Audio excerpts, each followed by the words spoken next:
Gin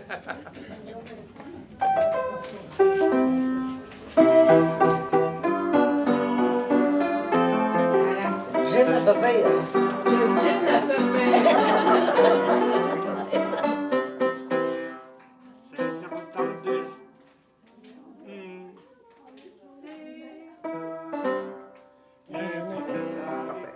J'avais de la misère. Moi, je m'appelle Jeannette. Puis, il faut que je remonte, là, oui? Oui. Moi, c'est Alice Boudreau. Ma mère, c'est Virginie Barriot. Mon père, Phileas Boudreau. Ma grand-mère, Espéry Odette. Ouais, elle l'a eu. Moi, ma mère, elle a été adoptée par des amis. Elle était la 15e de la famille. Moi, je suis Normande Bugeaud. Moi, c'est Pierre Omer et Peter Charles à Joseph. Du côté des maternelles, je ne pourrais pas dire. Le but, c'est de ramasser vos histoires. Puis je vais revenir, puis on va faire des ateliers. Cette fois-ci, je vais vous faire écrire. Je vais vous faire raconter vos histoires écrites. Mais aujourd'hui, c'est juste la tradition orale. On fait juste parler. Et écoutez la musique. Quand la musique arrête, ça arrête de circuler. Elle est la madame au côté.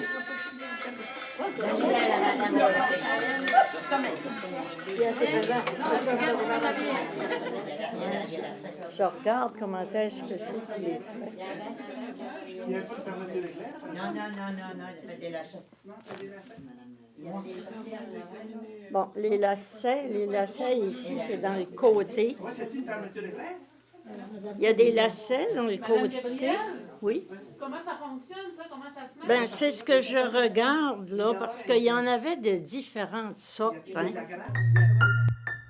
Ça, c'était supposément un corset pour les dames enceintes. Parce que le lacet, c'était pour l'ajustement, ça. C'était porté comme ça, en bas des seins. J'ai porté ça quand j'étais enceinte, du moins les premières années. C'était comme on disait que c'était un support pour l'enfant. Ça fait que je pense que ça se portait comme ça. Puis ensuite, il y en avait d'autres plus rigides là, qu'on portait pour s'affiner la taille. C'était plus une gaine, c'était seulement élastique. Là. Oui, pas de baleine. Parce qu'ici, là, dans ça, il y a des baleines. Là. Ici, là. Il y a des baleines ici, là. Pour faire l'amour. C'était raide. Pour faire l'amour. T'avais ta gaine, là, tu restais droite. Pour faire l'amour.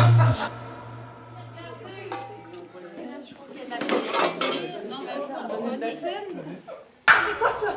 C'était la bassine pour donner le bain au bébé. Quel bébé? Moi, Zach, toi peut-être. Puis laver les légumes, puis le linge, puis... T'as pris ça? Moi, je suis née en 1921. Ça fait que dans ce temps-là, il n'y avait pas de chambre de bain dans toutes les chambres, là, tu sais. Puis on avait notre bassin avec le pot à l'eau, les serviettes, le savon. On faisait notre toilette dans notre chambre. La chambre de bain, c'était un grand plat, un grand bassin, un pot d'eau à côté. Nous autres, ça, là, chez nous, c'était sur une table à côté de la pompe. Puis quand on rentrait dehors, avant d'aller manger, on se lavait les mains, toute la gang. Mais dans nos chambres, on se lavait avec une débarbouillette, puis dans la cuisine. On se lavait pas au complet, on faisait juste la figure et les mains pour aller déjeuner. On faisait notre toilette dans notre chambre. C'est un souvenir de bassin comme ça, je ne l'oublierai jamais. Il faisait assez froid. Tu sais, les maisons n'étaient pas comme aujourd'hui, là. Puis le matin, sur le pot d'eau, il y avait de la glace. Fait qu'on se lavait avec on la faisait pas chauffer, on se lavait avec cette eau-là. Ça décrassait. Mon grand-père, Grégoire, a marié une anglicane. Pour la marier, elle fallait qu'elle aille chez les pères pour apprendre son catéchisme, pour se marier catholique avec mon grand-père. Quand on était jeunes, on avait tout ça, ce petit livre-là, pour aller à la messe. À tous les dimanches, il fallait qu'on aille à la messe avec nos parents. Tous les dimanches, tout petits, on était l'hiver en voiture, enveloppés dans des carrioles. Le 8, c'est nous autres, 8. Oui, vite. Il y a une équipe là-bas. C'était en pleine lune, c'était beau. Avec des chevaux. Ça, vous vous rappelez de ça? Oh, oui. C'était bien chaud quand on allait, mais quand on venait, c'était pas chaud, c'était bien. On mettait de la brique chaude. On était chauffé. Mais qu'après la messe, ben, les briques étaient froides. Les briques chaudes dans le cabinet. Ah oui, on mettait nos pieds La là-dessus. carriole, oui. Ouais, quand après la messe, ben, il était plus chaud. C'était le fun quand même. Le numéro 21. On veut des histoires de pêche sur la glace. Mon arrière-petit-fils avait pris sa première truite à 4 ans.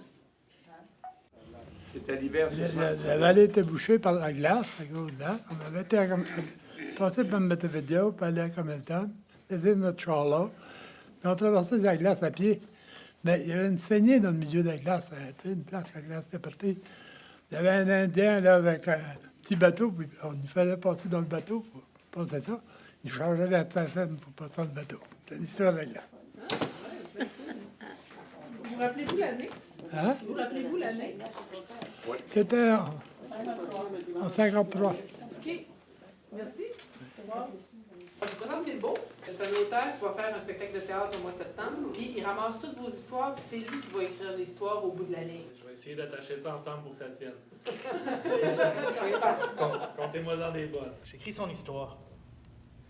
J'écris ce qu'elle m'a raconté avant de partir dans le coma. Des fois, je perdrai la mémoire, moi aussi. J'ai fait une promesse à maman. Quelle promesse? J'ai promis que sa mémoire allait vivre. Les histoires, là, on en a de même. Là, on s'est dit, OK, là, on va essayer de pas juste ramasser des histoires, on va aller chercher un peu leur imaginaire, eux autres, c'est quoi. Fait que l'atelier aujourd'hui, là, c'est, oui, ce que vous connaissez de votre histoire, mais on va vous faire inventer un petit peu. Fait que je vous donne un mot, puis vous avez 1 minute pour dire le maximum de mots à Bilbo. La jolie fable. Jolie. Mannequin. Grande. Forte. Maintenant qu'on va dire, on va chercher les mots positifs puis les mots négatifs. Un grand-parent. Oui. Ils sont merveilleux. Merci, grand-maman, de m'avoir aidé à pousser droit. Merci de m'avoir aidé à tenir debout, puis à montrer les poings aussi, puis à tenir la tête droite. Levez donc la main ceux qui pensent qu'un grand-parent, c'est positif pour un enfant. Ben, moi, je trouve que. En tout cas, moi, je Oui. suis plus positive. Oui, c'est positif. Un grand-parent, un arrière-grand-parent. Vous êtes frottés à ces objets-là. Vous avez sorti des mots, vous avez fait des associations d'idées. On va jouer maintenant à « Il était une fois ». Alors, l'histoire doit commencer avec ça. Et doit finir L'histoire là-dessus? avec ça. Pas moi qui ai pas l'histoire. Vous devez avoir le mot « graisse » dedans. Ben moi, là, quand j'ai eu ma petite fille, Louise, elle était dans la chambre de bain. Elle a pris une livre de graisse comme ça, puis elle avait tout beurré le plancher de la chambre de bain avec la graisse. Il était une fois un petit garçon que sa maman y avait dit d'aller chercher de l'eau pour boire. Mais il y avait juste le plat d'eau. Il n'avait pas trouvé le pot qui allait dedans. Dans ton plat d'eau, on pouvait mettre bien d'autres choses que de l'eau. La suite. Ça, par exemple, c'est quoi? J'ai la bassine pour faire fondre la glace, là. On se lavait là-dedans. Des personnes âgées, c'est quoi qui viennent? Eux autres, vous avez déjà du bagage de ces Oui, personnes-là. on a plein d'histoires. Vous avez plein d'histoires que vous avez ramassées, là. Intarissable dans lequel... Que vous avez enregistrées. Oui. Si on travaille en circuit fermé, juste entre ma tête et la sienne, là, à un moment donné, on sort plus de notre aile, puis ça arrête d'être le fun. De pitcher nos personnages à quelqu'un d'autre, ça permet de les valider. Là, d'un coup, moi, la petite fille, elle est pas mal plus définie que quand je suis arrivé. là. Puis il y a des critères qui ont été donnés que je suis comme, ah oui, ça c'est évident, ça va faire partie d'elle. Je n'y aurais pas pensé si on n'avait pas fait cet atelier-là. J'ai sauvé ce bout-là. Là-dedans, ça se peut qu'il y ait une couple de répliques que je sauve là-dedans. Un spectacle avec un contenu qui appartient à nos anciens. On veut que les voix des aînés parviennent de façon ludique et divertissante et spectaculaire et sensible. On veut que ce spectacle-là ait une signature familiale. Cet enfant-là, un grand adolescent, que vous allez nommer et vu sa condition, vous allez lui souhaiter quelque chose. Ça sera votre choix. J'ai aussi cet adolescent-là que vous allez nommer et vu sa condition, vous allez lui souhaiter quelque chose. Moi, j'ai pris la petite Cathy.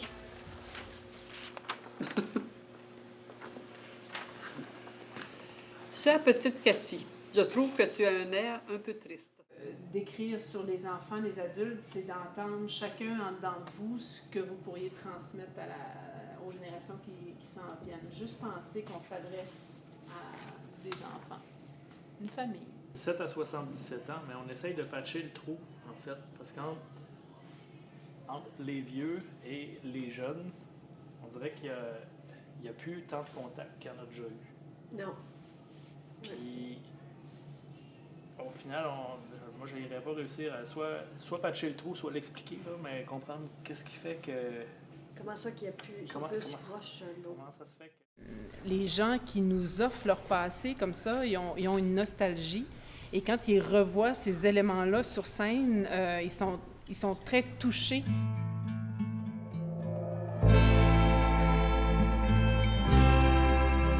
Dans la cuisine, on avait 2 tables, parce qu'on était 14, là. Mais ça, là, c'était toujours au mur. Ça amène toutes sortes d'autres réalités. Mais il n'y a pas grand monde à qui je peux en parler qui l'ont vécu d'un bout à l'autre. Je me sens chanceux de ça, puis je vais essayer d'en rendre compte. Je n'ai pas connu de sage-femme. Ça, c'était supposément un corset pour les dames enceintes. Non, mais niaiseux. Je suis le mal qui s'installe parmi vous. Je suis la graine de mauvaise herbe. Je suis née de père et de mère illégitime.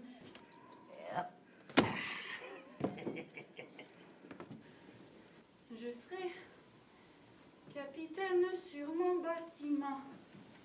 Perdrai-je ma peine?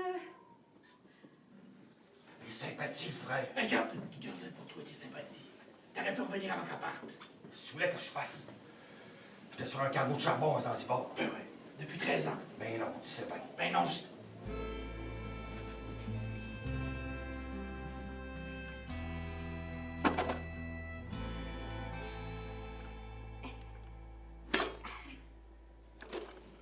Wow! Les biscuits à main, où c'est que t'as pogné ça? Dans son congélateur.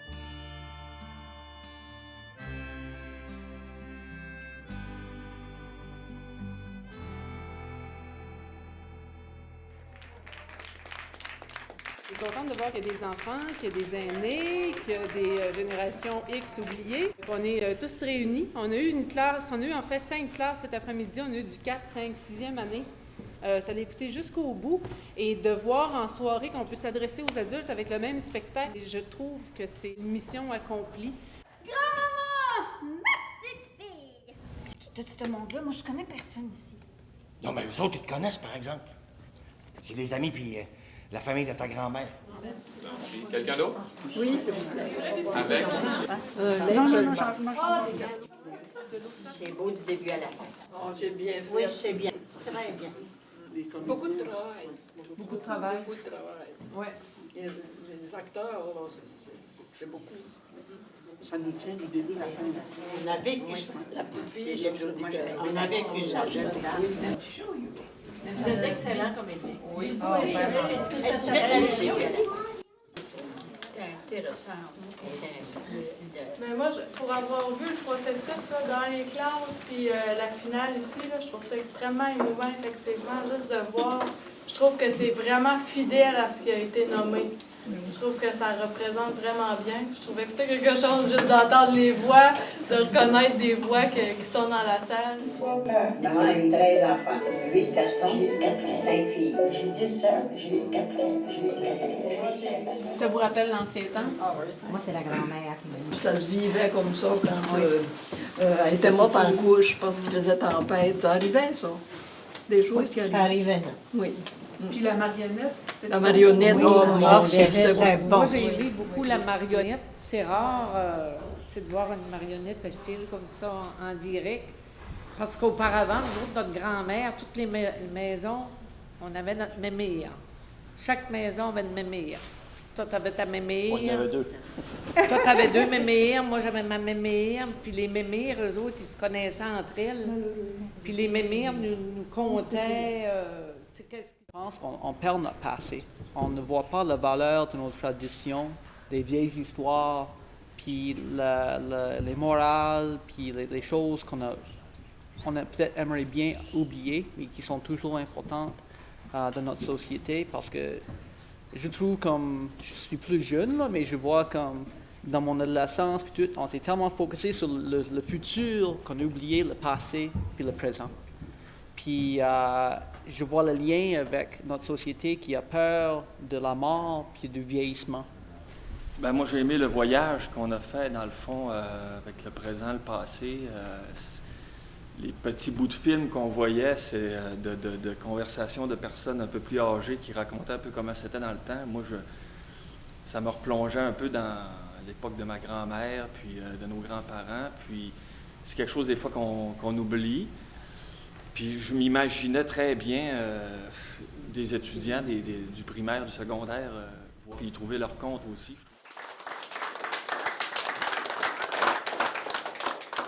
Est-ce que vous amèneriez vos grands-parents voir la pièce? Non, on est à Québec. Mais mettons... Pourquoi non? Qu'est-ce que tu dis? Parce qu'ils sont trop loin. Mais s'ils sont ici, est-ce que vous leur diriez qu'ils pourraient venir au théâtre? Ouais. Pourquoi? Parce que ça peut les concerner aussi. Ça peut les concerner, oui. Oui?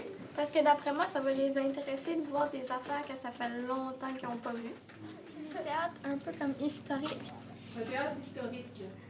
Parce qu'on parlait du passé? Ouais. Le grand but du projet, c'était d'écrire une histoire qui venait de la mémoire de nos grands-parents, puis qui s'adressait à vous, puis à toute la famille. Puis là, dans la deuxième année, on aimerait ça écrire une histoire qui vient de vous, mais qui s'adresserait aux plus grands. Parce que vous aussi, vous avez des choses à dire aux plus grands. Et là, on est en laboratoire présentement, on essaye d'interroger les jeunes à savoir, vous, comment vous concevez votre vieillesse. Combien de fois tu les vois par année, tes grands-parents? Chère grand-mère, j'aimerais beaucoup te parler de mes gros problèmes. Avec toi, on n'a pas besoin de téléphone pour communiquer.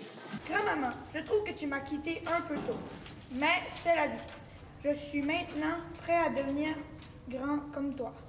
J'ai eu une très bonne héritage. Grand-maman d'amour. À l'école, on devait écrire une lettre à quelqu'un qu'on affectionne particulièrement. C'est toi que j'ai choisi.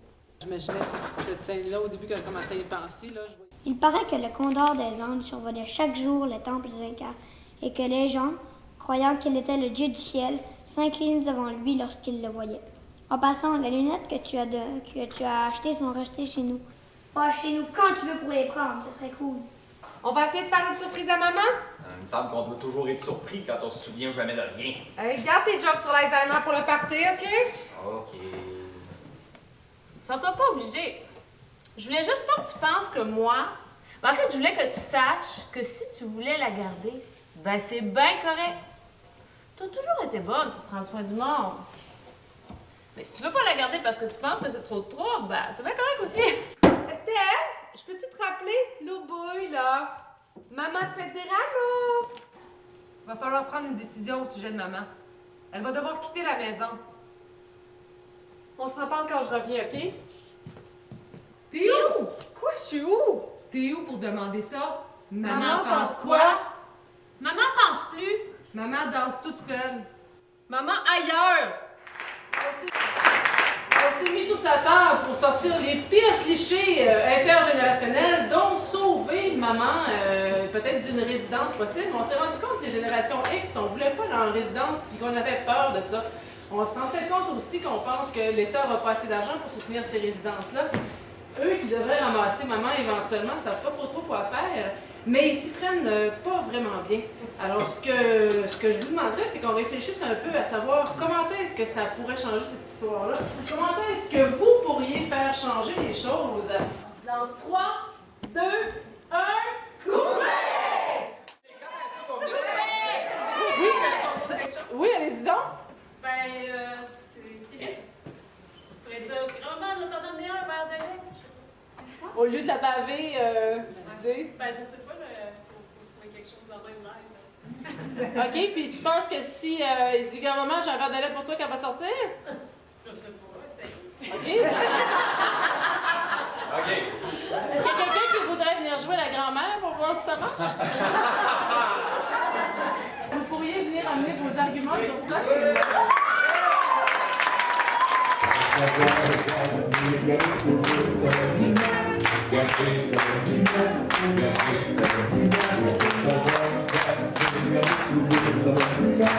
C'était à toi d'y aller, on t'a demandé, ta tante t'a demandé, maman t'a demandé. Il est trop tard. Passe-la moi, s'il te plaît, passe-la moi. Moi, je vais lui parler. J'avais fait une belle vidéo sur les condors. Puis je voudrais lui raconter cette histoire. Pourquoi il répond pas bien? C'est encore un enfant. C'est encore un enfant. Il n'a pas compris l'importance non plus peut-être de sa mère. Qu'est-ce que ça devrait lui apporter? Demander d'aller se promener puis de la faire garder toute une journée, c'est effectivement de nous aller la voir plutôt que de s'attendre à ce qu'elle fasse le voyage. Cette famille-là n'est pas super outillée pour répondre à ça. Puis c'est quand même une famille aisée. Pourquoi il n'y a pas d'autres moyens qui existent? Peut-être rencontrer l'intervenant de la Société d'Alzheimer pour comprendre un petit peu mieux qu'est-ce qui se passe avec le cerveau de madame, de leur mère, puis être en mesure d'avoir des stratégies, entre autres la musique. Ou des choses, des stratégies pour pouvoir justement l'atteindre là où elle est. Parce qu'eux sont en mesure de la comprendre, mais elle n'est pas en mesure de comprendre. Je sais aussi que maintenant, les CLSC essaient quand même d'offrir un maximum de services à domicile. Donc, pour la famille, ce serait peut-être de faire une demande au CLSC. C'est dans le cas du Québec, là, si on était dans une autre province, ce serait différent. Que tout ce que la famille a comme charge, que ça soit pas une source de chicane continuelle, mais que c'est vraiment une personne, disons, pour venir aider au ménage, peut-être avoir quelqu'un pour venir aider à faire le repas, ou avoir accès à une papa de couleur, par exemple, ou donc pour que la famille puisse se décharger un petit peu tout en essayant peut-être, en tout cas, de partager peut-être la responsabilité. C'est vrai ce qu'elle dit là. Ma mère était aidante naturelle. Elle était rémunérée par le CLSC pour aller donner du répit à ma tante. Fait qu'elle passait, elle allait coucher là 2 soirs par semaine. Fait qu'elle passait comme 48 heures avec sa mère. C'était rémunéré, là. Elle avait un salaire pour faire ce 48 heures-là. Ça, c'était comme le répit de ma tante. Là, mais sinon, après ça, dans la semaine, il y avait une préposée qui venait pour le bain, puis elle avait comme une infirmière au moins 3-4 fois par semaine. Ça, c'était toute la pression. C'était le gros kit. Là, non, mais il y en avait du service. Là, on a une vie à côté, là. Ouais. Des enfants, puis... Oui. Oui. Mais par contre, il ne faut pas non plus que les enfants se fient seulement aux services qu'ils peuvent avoir par les CLSC, parce que c'est facile d'avoir du monde qui vient à la maison, qui aide maman, toute l'équipe, qui vont manger, qui prennent sa pression, puis qui la lave, qui font son lit, puis toute l'équipe, puis eux autres, ils ne vont plus la voir. Tu sais, quelque part, il faut aussi que... Parce que là-dedans, il y a comme juste Sophie, je pense qui s'en occupait, les 3 autres avaient l'air à... La femme était plus talent qu'autre chose, là. Et pourquoi ça serait moi, madame? Parce que vous avez proposé l'idée de... On pourrait chanter une chanson, vous en avez rajouté des choses. OK, d'accord, je vais demander maintenant. Personne n'a besoin d'avoir 72 ans. Madame...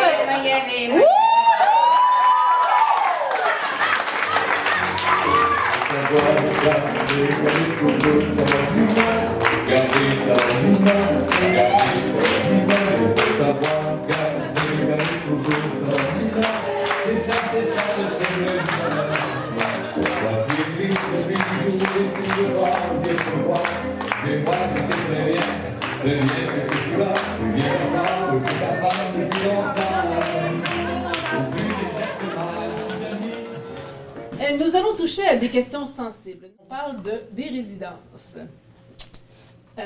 Raphaël, comment ça va? Bien. Est-ce que c'est la première fois que tu vis dans une résidence? Ouais, je crois que oui. Est-ce que tu trouves ça confortable? Ouais. Quand j'ai arrivé ici, c'était tout un changement, tu sais, là. Mais par contre, je suis bien, je me sens chez nous. C'est vrai. Dans mon petit coin, là, tu viendras voir ça. Parce que quand on vient ici, là, on sait qu'on ne changera pas d'appartement, tu sais, là. Il y en a qui ne se sentent pas chez eux. Moi, j'ai quelqu'un qui est ici, là, je parlais avec... Elle dit, moi, j'ai jamais pu dire, je m'en vais chez nous. Tu sais, quand elle sort, mettons, elle va magasiner ou n'importe quoi, elle ne dira pas, je m'en retourne chez nous. Elle va dire je m'en vais ou je m'en vais aider Maria. Tu sais, moi, j'ai dit je m'en vais chez nous. Moi, je suis en quelque part, je m'en vais chez nous. Moi, je suis chez nous. Moi aussi. Vos parents ont hébergé vos grands-parents. Mes beaux-parents, ouais. les beaux-pères. Vous avez choisi une résidence. Tu sais, vos parents avaient un budget, vous avez un budget. Puis les gens, ils n'ont plus de sécurité d'emploi, il n'y a plus d'assurance. Comment qu'on va... Ça va être quoi nos maisons de retraite quand on va être plus vieux? Aucune idée. Nous autres non plus, on ne le sait pas. On aimerait bien ça que vous auriez des réponses. Il n'y en aura plus. Il n'y aura plus de maison de retraite, ça va être quoi? Moi, j'ai entendu quelqu'un dans la cinquantaine, la soixantaine dire « Nous autres, on n'ira pas rester dans des résidences comme vous autres. » Non, ils nous trouvent vieux jeu. Ben où est-ce qu'ils vont aller? Non, ce qu'on va faire, on va se réunir 4, 5, 6 personnes dans une maison assez grande, oui. Puis on va payer quelqu'un qui va nous préparer nos repas, les lavages, Ça deviendrait des espèces de communes entre amis qui si remplaceraient la maison familiale. Si on veut. Présentement, on ne peut pas demander mieux personne. Non. Non. Mais c'est comme mon fils disait, lui, il arrive à 60 ans, il a pris sa retraite. Lui, il pense à ses enfants, qu'est-ce que c'est qu'ils vont devenir. Lui, il est correct. Mais ses enfants, qu'est-ce qu'ils vont avoir plus tard? Oui. Hein, Mais sont je jeunes. pense que chaque génération... Ils vont aller voir les choses à leur façon. Oui, oui. T'sais, Mais ça revient tout au même. Leur génération n'aurait pas voulu vivre notre génération quand on était jeunes, puis nous, on ne voudrait pas vivre la génération de nos enfants, puis nos enfants ne voudront pas vivre celle-là de leurs enfants. Tu sais, c'est nous qui tournent. C'est que j'ai peur. De la mort! Non, de vieillir. De vieillir mal. Je comprends pas. C'est normal. Écoute, je suis allée à la maison chercher les médicaments de maman. Ça donne quoi aussi d'étirer la vieillesse si on n'est pas capable de donner la structure sociale, les moyens de s'épanouir en dessous? La santé, ils essayent de nous prolonger le plus possible avec des pilules puis des pilules. Moi, je suis pas sûre que c'est beau de vivre vieux, mais il faut vivre en santé. Oui. Moi, en tout cas, c'est mon... Ça pourquoi dépend de vivre? l'attitude aussi. Ça dépend beaucoup de l'attitude de la personne. J'ai tout entendu, on m'a rien demandé. J'aurais dit quoi si on m'avait demandé ce que j'en pensais? Votre mère ne pourra pas retourner à la maison. On va la placer dans un centre de soins longue durée jusqu'à la fin, probablement. Est-ce qu'elle va pouvoir marcher? On verra. Tu devrais être content, mon petit loup! Non! Ce que tu me dis, c'est que je pourrais encore l'avoir 10 ans, que dans un hôpital de mourants en attente! Qu'elle va manger du mou déprimant qui suffira à tuer n'importe qui jusqu'à la fin! Qu'elle va chier dans sa couche parce qu'il n'y aura pas assez de monde pour venir la changer! Que je pourrais la voir entre 2 brunes de pilules! Puis que malgré tout ça, elle ira peut-être pas mieux! C'est un miracle, la médecine. Ils ont réussi à sauver son vieux cœur. Mais à quoi ça sert si le reste suit pas? La foi prend tout son sens quand la science perd le sien. Je me sens tellement petit. Je te trouve tellement grand. Donnez-moi des roses, mademoiselle, choisissez les biens, c'est très important.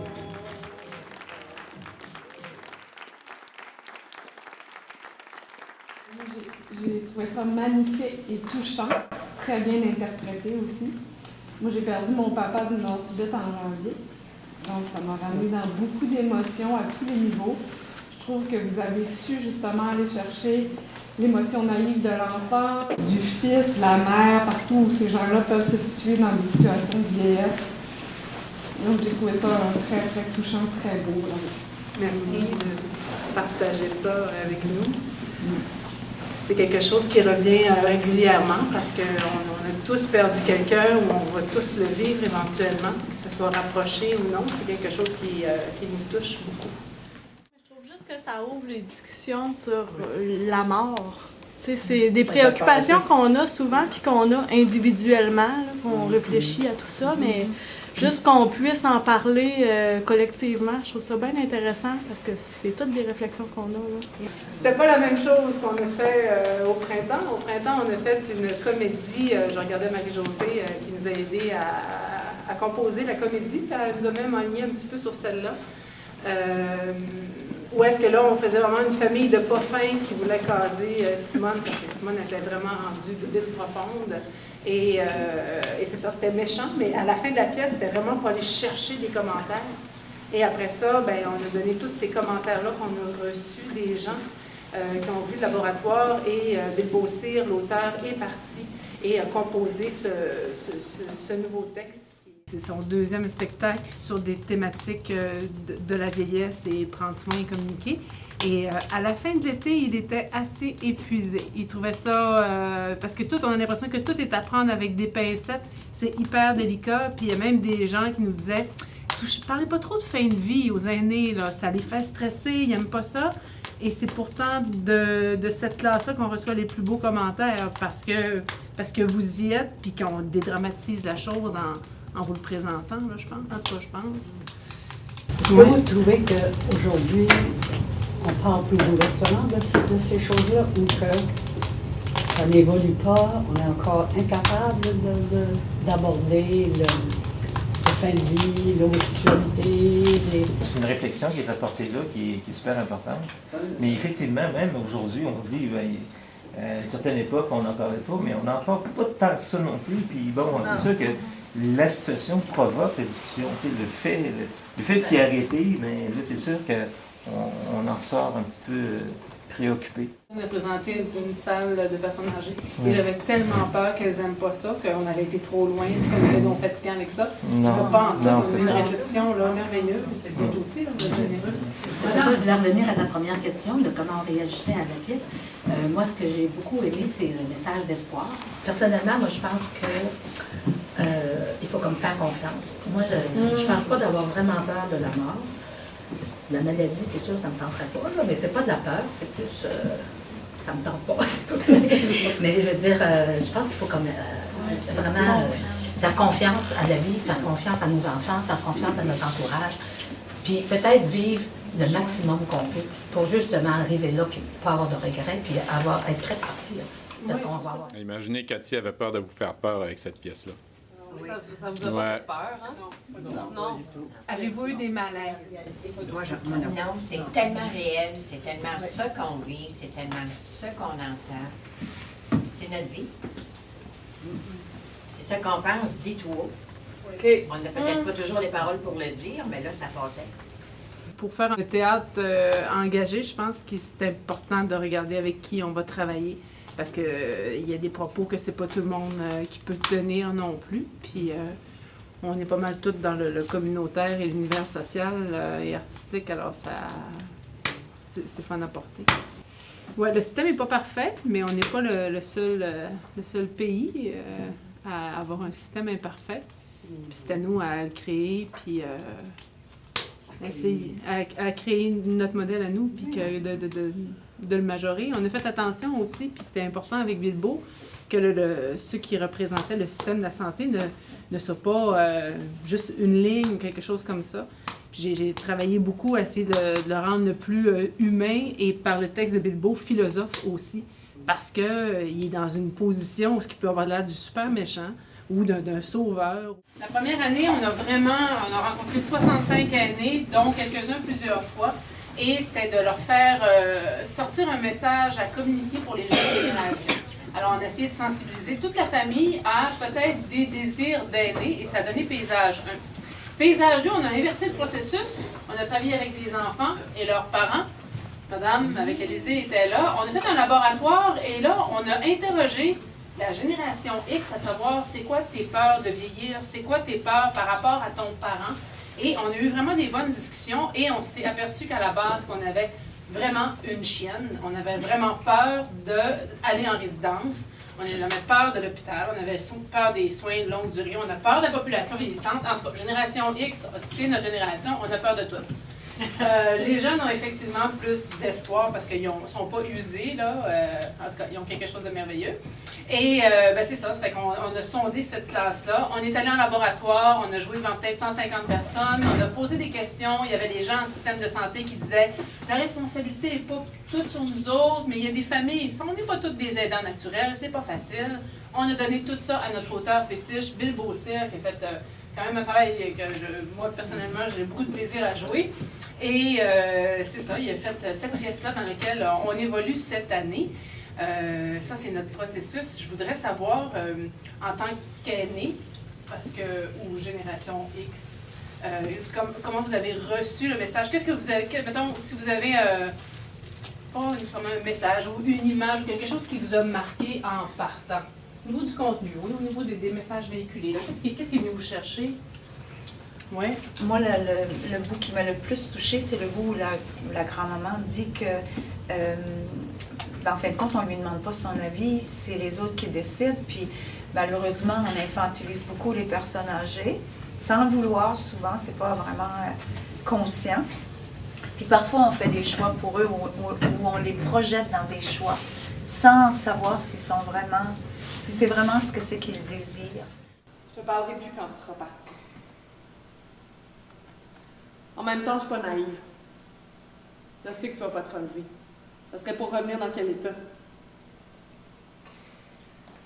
Je t'aime assez pour te laisser partir. Je crois que c'est là que t'es rendu. C'est très bien d'aborder ce sujet-là, Oui, parce que c'est tellement un sujet tabou qu'on n'en parle pas toujours.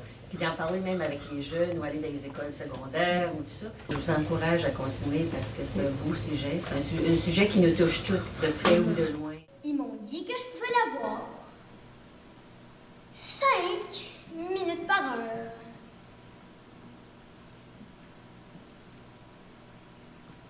12 heures par jour. Au bout de la journée, ça me fait quand même 1 heure avec elle. Au bout de la semaine, ça me fait comme une petite journée.